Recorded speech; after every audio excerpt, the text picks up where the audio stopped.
Fausto, você é bonito demais pra ficar aparecendo sempre com a mesma roupa nos vídeos.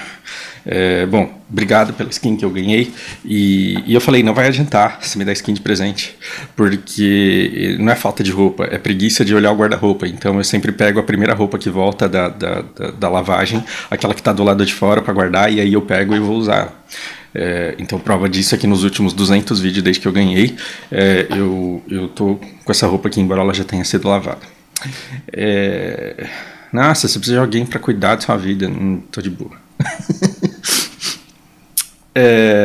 Hoje é dia de Itaíra Pedidos. E assim, pediram para eu falar há bastante tempo, pediram para eu falar sobre o Monteiro Lobato e se dá para passar por no racismo por conta de conceito histórico. Queria muito escutar falando sobre isso. Ok. E recentemente sobre um post na comunidade sobre guild LGBT, se eu acho que tinha que ter, se eu acho que não tinha que ter. Então, ao invés de eu ficar militando, ao invés de eu falar assim, você é preconceituoso, sim, ou então os caras têm que parar de... Ao invés de ficar militando, porque ideologia só gera voto, e assim, o cara que fica lutando pelo direito dos negros, ele tá certo, os negros têm que lutar pelo direito dos negros, mas a grande maioria das pessoas que supostamente dizem lutar pelos negros e para isso precisam do seu voto, elas estão com ideologia para ganharem votos. E não necessariamente elas querem conscientizar toda a sociedade.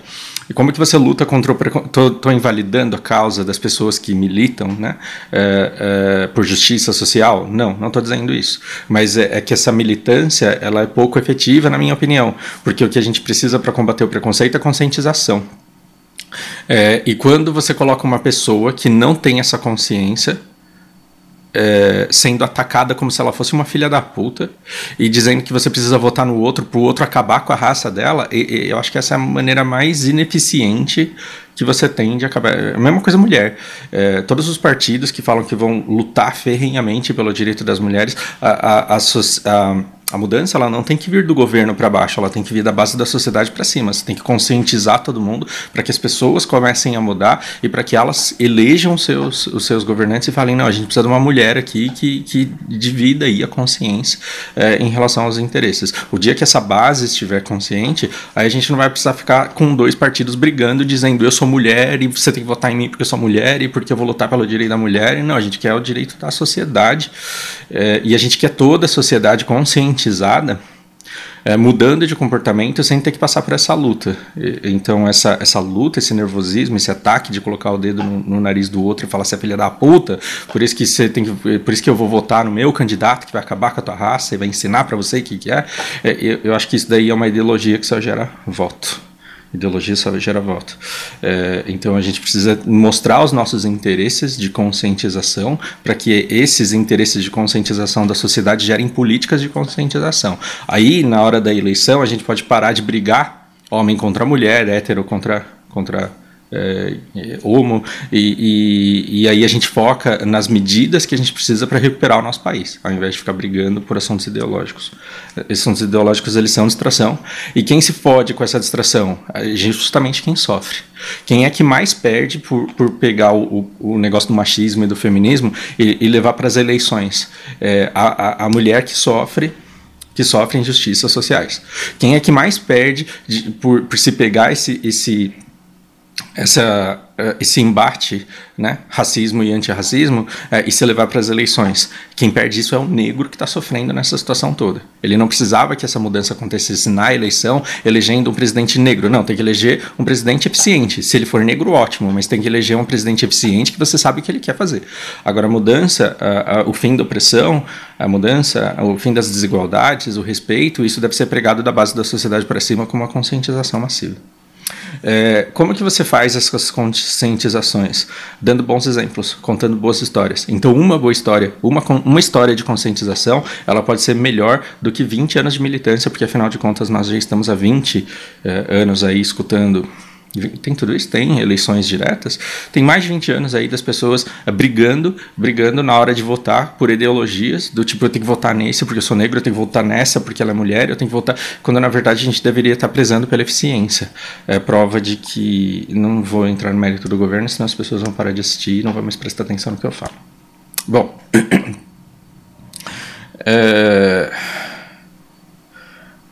tomara que essa história seja eficiente. Eu vou contar a história para vocês de uma pessoa que eu amo, porque é minha amiga de paixão. Ela foi minha aluna, é uma excelente filha, uma excelente irmã. E um ser humano desses que dá vontade de você apertar, assim, de tão boa pessoa que ela é. Mas ela tinha uma coisa da formação dela, religiosa dela, que fazia com que ela fosse incapaz de tolerar gays que fossem afeminados. Então, assim, dá pra gente tacar fogo nela, porque ela não presta, porque ela é uma desgraçada, porque ela é uma opressora, e por causa disso que os gays estão morrendo e sendo lixados na rua. Será que ela é tão má ser humano assim, ao ponto da gente desprezar toda pessoa que ela é, a filha extraordinária que ela foi com a mãe dela, a irmã extraordinária que ela foi com o irmão dela nos momentos em que eles mais precisaram, a excelente profissional, a estudante extremamente dedicada? Dá pra gente jogar tudo isso, uma pessoa que fazia caridade, dá pra jogar tudo no lixo, porque ela era uma pessoa que chegava na mesa e falava, não, gay tem que ser discreto? Porque se a gente pegar esse contexto aí das eleições, vai aparecer alguém lá falando, não, é graças a gente como você que essa sociedade está uma bosta, e como perspectiva gera realidade. As pessoas que têm essa perspectiva de que realmente o mundo é uma bosta porque ela é uma homofóbica, geram esse clima de tensão e de embate necessário. Pois bem, eu conhecia muito bem essa pessoa, e como eu adoro musicais e essa pessoa também adora musicais, nós tínhamos em comum, entre Família Addams, entre excelentes musicais que aconteceram aí, a gente tinha Priscila, Rainha do Deserto. E ela morreu de dar risada, e eu lembrei da época em que eu dava aula para ela. Até me emociona isso. Eu lembrei da época que eu dava aula para ela, ela me contando muito empolgada do quanto ela gostou desse musical e do quanto ela deu risada com esse musical, porque até então era arte. Até então ali era arte, era um negócio para ser feito engraçado, e mesmo para ela preconceituosa então nesse momento, para ela fazia todo sentido que fosse feito tanto escárnio, que tantas piadas de gay, de drag, né, acontecessem nesse musical. Deixa eu mostrar aqui para vocês. Essa história é sobre um cara que é drag, ele vai correndo pelo país e vai se apresentando em shows de drags, e acontece que ao longo da história dele ele teve uma amiga, uma pessoa muito especial, que insistiu, não sei, até onde eu sei, tá? Eu posso estar enganada, que insistiu em ter um filho com ele, que quis muito ter um filho com ele. Então, eles se envolveram não sei se o cara era bi exatamente, não investiguei assim tão a fundo, mas o fato é que esse cara teve um filho, sabendo desde sempre que ele não queria assumir, e ele fugiu do contato do filho porque ele não queria ser um modelo ruim. Né? Então você pensa numa época em que o preconceito, o contexto histórico, numa época em que o contexto histórico, como Monteiro Lobato teve dele, como outras pessoas tiveram deles, num contexto histórico em que homossexualidade pega, e homossexualidade é um péssimo exemplo, e que a pessoa não pode contaminar ninguém à volta dela, e ela tem que se isolar como se fosse um leproso, esse pai ele preferiu se afastar da educação do filho, para não estar presente, e tentou esconder a verdade a todo custo. E a mãe dele, super mente aberta, sabendo quem o pai da criança era desde sempre, preparou a criança para conhecer, para saber a respeito da natureza do pai. Então a criança ela já foi livre de preconceitos, e ela tinha todo o interesse de conhecer o pai dela, mesmo sabendo sabendo sim, que ele era uma drag queen, e que ele fazia apresentações artísticas, e que meio que ele vivia disso. E o filho sabia que o pai morria de culpa, e que ele não aparecia, não porque ele não amava. Olha que mãe sensacional, olha que mãe espetacular. A mãe explicou pro filho que o pai não aparecia, não é porque ele não amava o filho. E todo filho, toda criança abandonada, o que ela quer? Ela quer o amor. Se ela entende que o pai não aparece porque não pode, ela não fica com raiva do pai. Agora, se ela entende que o pai pode aparecer, mas não quer, aí é um ressentimento muito grande. E aí, assim, você carrega marcas que duram pra sua vida toda, de baixa autoestima, de falta de amor, de problemas com a autoimagem, e você leva isso pro seu relacionamento, e a sua vida é uma desgraça. E esse menino estava protegido de tudo disso, porque ele sabia que o pai dele o amava. A mãe dele mostrava isso muito para ele, e tanto que quando ele encontra o pai, ele morre de vergonha. Ele tem 300 mil cuidados ao pisar em ovos, ao tentar explicar pro filho o que ele era, e o filho já sabia porque a mãe tinha explicado para ele. No final desse musical, numa parte bastante emotiva, tocou-se uma música antiga pra cacete, da época que minha avó tava procurando namorada ainda, e que é uma música da Cyndi Lauper, E cara, essa música é linda, linda, linda. E aí eu comecei a escutar essa música durante o musical, e eu falei, puta que pariu, eu nunca tinha reparado na letra dessa música. Mas essa música é muito gay. Essa música é muito gay. E aí eu parei para tentar entender. E aí eu até fui investigar. Na verdade, não foi a Cyndi Lauper que escreveu. Na verdade, o cara que escreveu essa letra, ele escreveu para a mãe dele. Então, inicialmente, aparentemente, não foi uma música que foi escrita por um gay ou sobre algum. Mas olha que sensacional essa letra. Você com seus olhos tristes, não fique triste. Eu percebo que é muito difícil tomar coragem no mundo cheio de pessoas. Você pode perder a vista de tudo isso. E essa escuridão dentro de você pode fazer você se sentir muito pequeno. Muito pequeno, nossa. Então, o que você tem aqui? Você tem uma pessoa que conhece muito bem a dor da outra. Alguém que olha para uma outra pessoa e sabe, puta que merda que você sofre tanto assim. Mas eu vejo as cores de verdade dentro de você. Eu vejo as suas cores brilhando. E é por isso que eu te amo. Ah, que bonitinho. Até emociona. Então, não tenha medo de deixar elas aparecerem. Não tenha medo de mostrar essas verdadeiras cores dentro de você. Verdadeiras cores verdadeiras, ou seja, a natureza de verdade da pessoa, elas são bonitas. Elas são bonitas como um arco-íris. Ah, que fofo. Arco-íris, sinal de quê? Exatamente. Então, quando eu escutei essa letra, depois eu descobri que eu estava enganado. Mas quando eu escutei essa letra, eu falei, cara, era uma pessoa que suprimia muito, que lidava com alguém que sofria muito por suprimir isso, por não poder revelar quem de fato era. E dentro desse musical, isso foi colocado muito dessa maneira. Do tipo, cara, que bosta, como que eu queria, no fim, mãe e filho. Quer dizer, né? Mãe e filho o filho dele e a mãe do filho dele, porque na verdade eles nunca foram um casal de fato, mostrando que entendiam o quanto ele, drag queen, sofria. E o quanto estava tudo bem ele ser quem ele era. E o quanto eles queriam que essa pessoa pudesse ser quem ela era, sem que ela corresse o risco de morrer, por exemplo. Numa parte desse filme musical, que virou musical de verdade, que veio aqui para São Paulo, que eu fui assistir, espetacular, com excelentes atores, ele tem uma cena bastante dramática em que ele apanha. E ele é muito ferido pelo simples fato de ser gay. Pelo simples fato de ser gay. O que eu fiz? Eu peguei essa letra, eu li com ela, a gente refletiu a respeito disso e depois eu levei duas pessoas. Lá para conversar com eles. E aí essas duas pessoas explicaram para ela qual que é a diferença de um cisgênero e de um transgênero. Tudo bem? Então, é ela que teve toda essa educação religiosa, e ela falava, tudo bem, eu entendo que a pessoa pode ser boa e pode ser gay, mas guarda pra você, não fica na rua, sabe? Seja respeitoso com quem tá olhando. E ela falava isso sem maldade. Ela falava isso porque ela realmente acreditava que aquele comportamento ele poderia desvirtuar crianças e ele podia confundir crianças que podiam olhar para aquilo e entender o que estava acontecendo. E eu levei essas duas pessoas, apresentei essas duas pessoas e eu falei assim, esse cara aqui é cis e esse cara aqui é transgênero, ele não era travesti.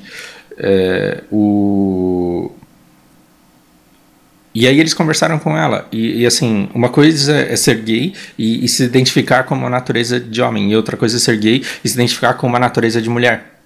E aí, assim, partindo dessa letra, True Colors, né, do quanto é difícil você não poder mostrar quem você é de verdade, porque senão você pode ser discriminado, atacado, morto por causa de uma coisa dessas, ele conseguiu mostrar para ela que ele se sentia exatamente como ela se sentia a respeito da feminilidade.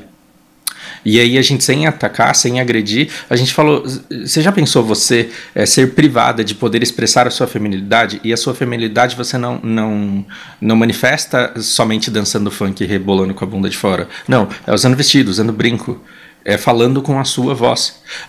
Imagina se você fosse forçada a se vestir como homem, a não usar maquiagem, a não usar perfume feminino, a não usar apetrechos de mulher, a não poder deixar o seu cabelo crescer e não poder cuidar dele da maneira como você cuida e enfeitá-lo da maneira como você enfeita. E imagina se, além de tudo isso, você tivesse que fazer uma voz grossa para as pessoas entenderem que você é um homem. Não seria sufocante essa vida? Eu não estou dizendo que você não conseguiria. Eu não estou dizendo que você não conseguiria sair com uma roupa de homem, fazer uma voz de macho e se portar como um homem por um dia. Mas a sua vida inteira você conseguiria fazer isso? Você conseguiria fazer isso? Então, existe uma grande diferença de um gay que é cisgênero, que se sente homem, que tem atração por homens, e um gay que é transgênero e que não consegue suprimir a natureza de quem ele realmente é. E ele faz parte de um contexto histórico em que estamos eu e você, em que existem pessoas que passaram por uma educação, que as construíram de forma que elas olham para um gay e falam assim, esse cara não me respeita aqui, porra. Num ambiente de trabalho, esse cara chega aqui e não me respeita, e fica falando fino, e fica desmonhecando, e fica com essa sobrancelha aí bem feita, vai se foder. Isso é uma imbecilidade que não é culpa dela, da minha amiga, que é uma excelente pessoa, que é uma excelente filha, que é uma excelente irmã, que é uma excelente profissional, que é um ser humano fantástico. Não é culpa dela, é culpa da sociedade que a envolveu e que a educou de forma que ela construiu valores que ela não consegue entender muito bem porque são desse jeito. Eu gostaria até de convidar essa pessoa para participar dessa conversa. É porque eu não gosto de ficar expondo pessoas aqui no meu canal, porque eu não quero que elas sejam atacadas por nada nesse mundo. Mas foi uma coisa transformadora na vida da pessoa, porque ela não só mudou a forma dela pensar, como ela começou a trabalhar na conscientização de outras pessoas.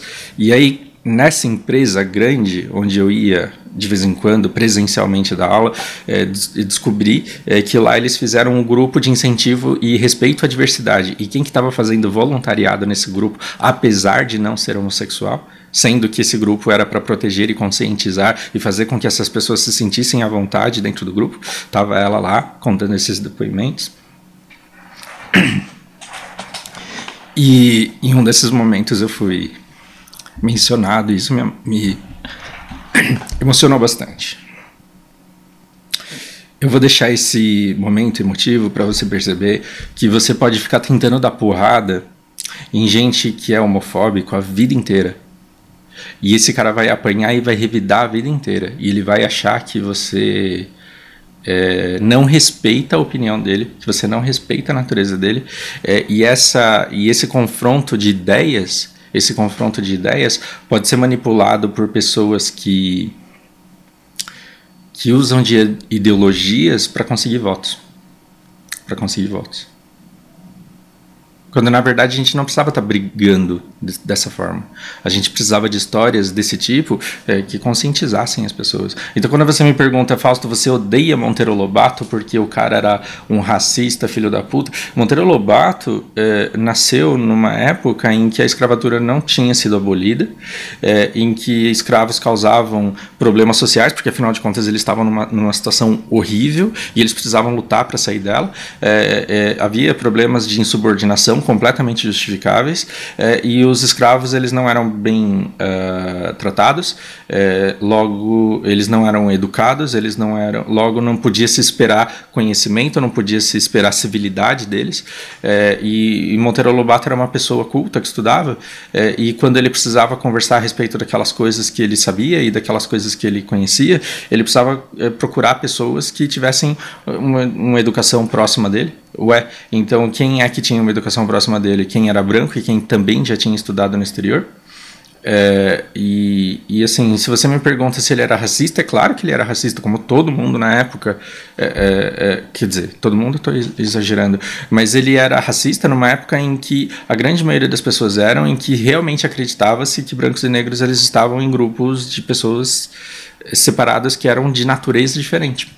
Da mesma forma como nós estamos envoltos num contexto histórico em que ainda tem um monte de gente. A gente está numa fase de transição. Essa fase de transição ela vai dar resultados, mas a gente ainda está numa fase de transição em que acha-se que gay é gay porque é sem vergonha e porque tem que tomar porrada para virar homem. né? E que líderes ainda usam essa crença que é muito comum na sociedade para validá-la, para conseguir ainda mais apoio. Né? Porque aí quando a pessoa fala, eu vou defender essas famílias aí, eu vou defender essa família tradicional aí, para que ninguém seja gay nessas famílias, para que volte tudo a ser como era antes. Então veja, os gays sempre existiram, só que eles tinham que suprimir isso, porque senão eles morriam. Agora que eles estão tendo um pouco mais de espaço em que eles podem começar a se manifestar sem serem apedrejados, agora que eles estão fazendo algumas pequenas conquistas em que eles podem finalmente ser quem eles de fato são, você tem alguém tentando mostrar, porque quer votos, tentando mostrar que o mundo está ficando cada vez mais sem vergonha e que isso precisa voltar a ser como era antes. Não, as pessoas não vão voltar a ser como era antes, porque elas sempre foram assim, é que agora elas estão conseguindo se demonstrar como são. E tomara que a coisa só melhore, né? Agora, a respeito das guilds, a formação de guild LGBT, eu já disse isso em vídeos anteriores, mas se eu quiser fazer uma guild, eu nunca sairia da Sons e não tenho pretensão nenhuma de fazer isso. Mas se eu quisesse fazer uma guild e colocar um monte de filtros nela e falar assim, olha, eu quero pessoas que sejam descendentes de japoneses, que já tenham morado no Japão e que além de BDO gostem de Heroes of the Storm e que assistam Mr. Robot e que gostem de Mr. Big. Quem que gosta de Mr. Big nesse mundo? Só eu.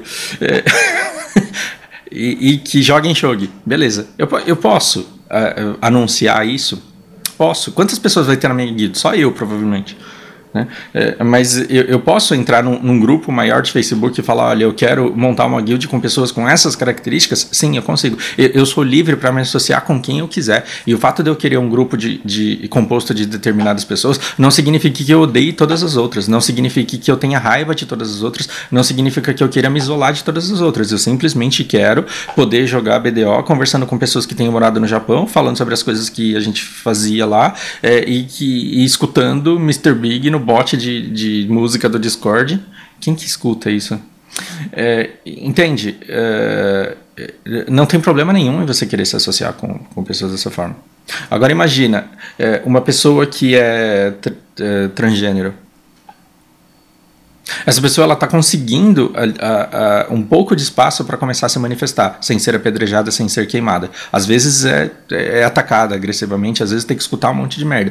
Mas quando ela sai para o mundo, ela tem que vestir essa armadura e estar preparada para esses maus tratos que ela encontra na rua. No trabalho ela sofre discriminação, na escola ela sofre discriminação, dentro da família dela ela sofre discriminação às vezes. Muito mais vezes do que menos, muito mais sim do que não. Não é justo que no momento de descontração da vida dela, ela queira estar num grupo de pessoas que entendam os perrengues que ela passa na vida e que pelo menos ali ela possa ser exatamente quem ela é, sem ser atacada por ninguém. Porque aí você pode dizer assim, não, mas aqui na Sons, a gente não tem essa mentalidade imbecil e a gente não vai aqui ficar te atacando por quem você é. Aí a guild tem 60 pessoas, mas aí tem uma que fala, faz uma voz de homem aí, mano, respeito, porra. A gente sabia que tinha alguém que se comportava desse jeito? Talvez até entrar essa pessoa, não. A gente vai descobrir que tem alguém que se comporta desse jeito? Talvez isso não aconteça na presença de todo mundo. Talvez aconteça, né? Homofóbicos são assim, eles têm raiva e eles não querem fazer feio. Muito provavelmente vai rolar umas mensagens privadas de ataque e de desrespeito. Imagina você sofrer a sua vida inteira em casa, no trabalho, na faculdade, na vida, e aí quando você vai jogar um jogo para esquecer dos seus problemas, para esquecer dos perrengues que você passa, você tem 58 pessoas muito bacanas com você, mas tem um arrombado desse, que foi construído da maneira errada, que carrega em si preconceitos que no fundo não são nem culpa dele. Às vezes o cara é gay e não se aceita e ele fica atacando aquilo para fazer uma dissociação né? Essa pessoa não merece ter um grupo em que ela se sinta bem. Então, cara, eu lembro quando assim existiam anúncios no site de HOTS 4 anos atrás era muito pior, as pessoas atacavam muito mais.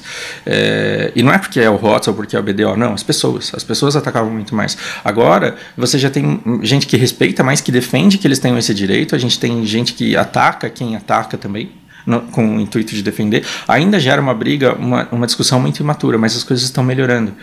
E eu tenho muito orgulho de poder dizer que, assim, eu vi gente, eu me lembro de nomes que foram extremamente tóxicas com esse tipo de pedido, em outras comunidades de outros jogos, e que ao longo desses anos mudaram de opinião e que agora estão defendendo o direito dessas pessoas de se associarem livremente como elas queiram, em ambientes onde elas se sintam bem. E, cara, isso me mata de orgulho, porque mostra realmente que através de conscientização, não através de voto em algum partido que defende esse respeito. Não, através de uma conscientização nossa, de jogadores em comunidades que nós formamos, a gente está melhorando a mentalidade e pregando cada vez mais respeito.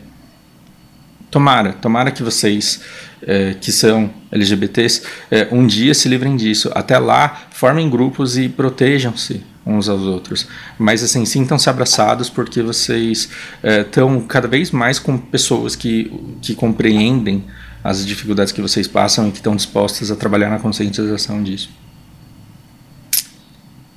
Respondi? Então, assim, só para terminar, tem que reescrever os livros do Monteiro Lobato? Jamais. Jamais. Por quê? Porque você precisa saber de onde você veio. Você precisa saber de onde você veio. Então, daqui 40 anos, daqui 50 anos, quando seus netos estiverem falando assim, puta merda, você vê como... assiste o canal do Fausto aqui, olha aí como ele fala dos já já já. Esse cara é xenofóbico. Tem que ter alguém falando assim, não, mas assiste esses replays e vê como que os caras jogavam naquela década. Porque eles vão mudar, eles vão aprender. Ó, zoeira. Olha eu fazendo piada errada. Entende? Deixa eu reescrever isso da maneira certa, porque foi uma piada descabida que deve ter estragado o vídeo, na verdade. Imagina que você, daqui 40, 50 anos, é visto... pelos seus descendentes, e que falem assim, olha como o vô, olha como a avó era preconceituosa com homossexuais, que absurdo. Ó como que falava de alguém que era transgênero. Meu vô era uma pessoa ruim, minha avó era uma pessoa ruim. Tomara que tenha alguém que diga não, o contexto histórico lá era diferente. As pessoas daquela época eram mais imbecis do que hoje. E olha que assim, eles já estavam melhorando, porque antes deles teve uma época em que você falava que negro não era gente. Ali eles estavam brigando para mostrar que era. Antes deles tinha gente que falava que mulher não tinha que ter direito a voto porque era burra e não sabia distinguir um candidato do outro. E na época deles, eles estavam lutando para mudar isso. Eles fizeram parte de uma fase de amadurecimento da sociedade e uma fase de mudança que foi muito importante. Só que na época deles, ainda muita gente estava construída de forma errada e achava que a pessoa era viado porque era sem vergonha. Então precisou amadurecer mais para a gente chegar onde a gente chegou. Só que os nossos descendentes, eles precisam ter acesso a essa fase da história que nós vivemos para que eles falem, realmente foi um período de transição. E houve uma evolução. Se você apaga o desrespeito à mulher, se você apaga o desrespeito ao gay, se você apaga o desrespeito ao negro da história, como é que você vai trabalhar na conscientização das gerações, não, generations, as gerações que vêm depois disso? Você não consegue. Não consegue. Então os livros têm que estar aí. E você tem que ler um livro do Monteiro Lobato e falar, ó, como o cara era racista, porque ele viveu nessa época. Ele está certo em relação ao racismo dele? Não. Só que você tem que queimar os livros porque os livros contêm racismo? Não. Os livros, eles são tesouros que precisam ser estudados e interpretados para que as pessoas tenham noção de qual foi o avanço da mentalidade da humanidade. Tomara que tenha agregado, tomara que seja útil e até a próxima.